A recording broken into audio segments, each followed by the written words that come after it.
Alright, so we've been working on the electrical here on the new repo truck Vader 2022 Dodge 3500 1-ton dually, dynamic 701 slide-in that did not fit.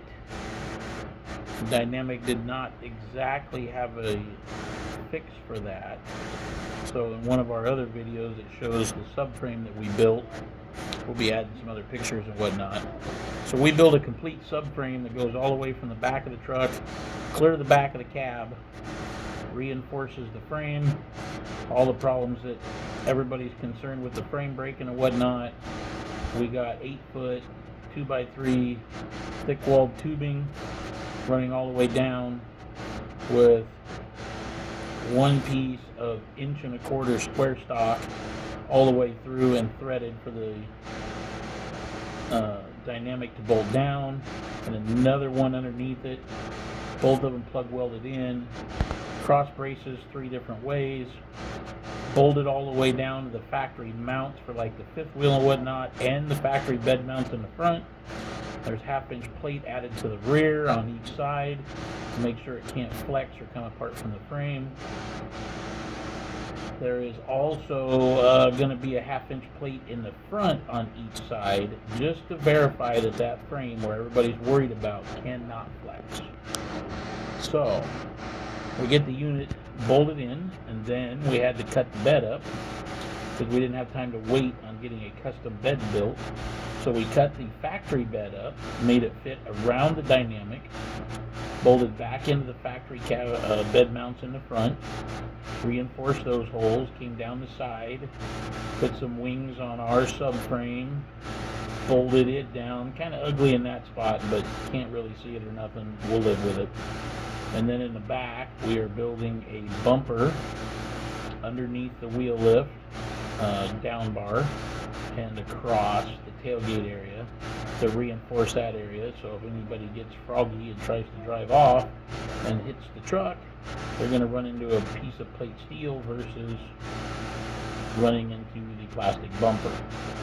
With all that said, we hope the bed lasts a while. It's easy enough to get new beds, but it's a pain to cut them up and put them on. So we're going to run this bed, see how long it lasts, see how long it works. If it works great, that's great. Obviously we'll keep it on there. If it gets beat up too bad, maybe we cut it off, maybe we add another one, maybe we start our custom bed build in. At least this will get it on the road. So now we're at the point where we got to hook up all the electrical. We got the 6 switches from Dodge on the dashboard. We got power that we got to supply to the dynamic. We have a wireless controller for the dynamic that we have to wire in and power up. So the 6 switches on the dash will eventually go to lights, power supplies, all kinds of different things. We have a camera system and whatnot. So part of that is trying to seal all that in somewhere and keep it dry and clean. So Dodge, in the floorboards, in the back, behind the seats, driver's seat, passenger seat, have the little cooler boxes. So we decided to use that as one of our junction points on the driver's side.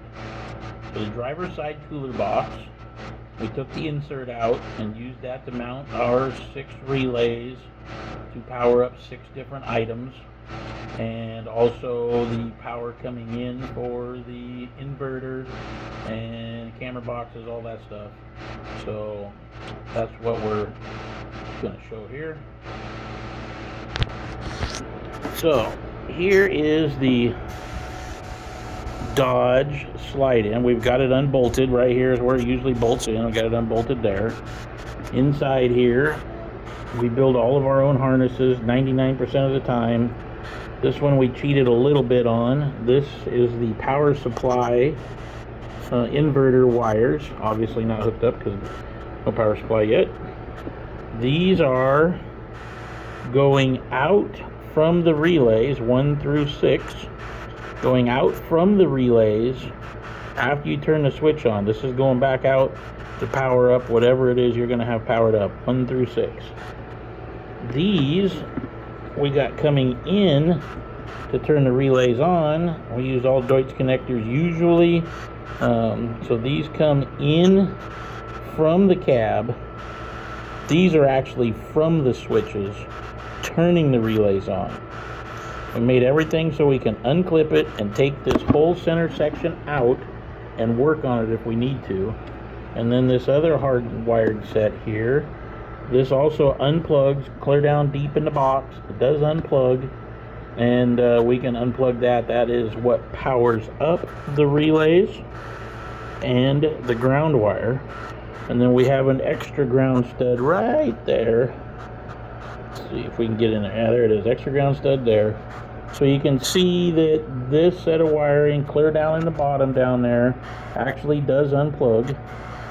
The wiring next to it, you can see the bulkhead down there, is this set. We did use slide connectors like this, spade terminals, versus a Deutsch because these wires are a little bigger, and we did not have on hand the bigger Deutsch. We only had those for, I believe, the 16 gauge. We did not have anything for like the 12s. So we went ahead and used the spades. They are numbered so we can see them, so it shouldn't be a big deal.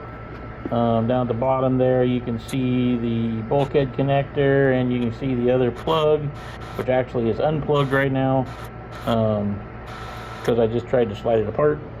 This is our relay box.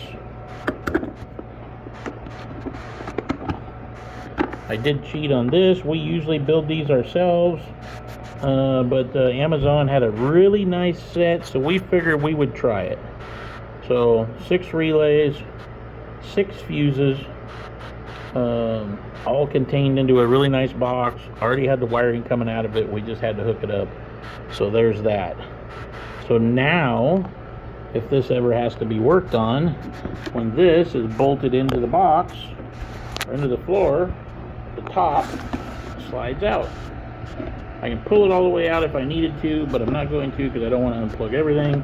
So this will slide out, work in our hands. At the bottom, a little dirty on the bench here yet. This is the,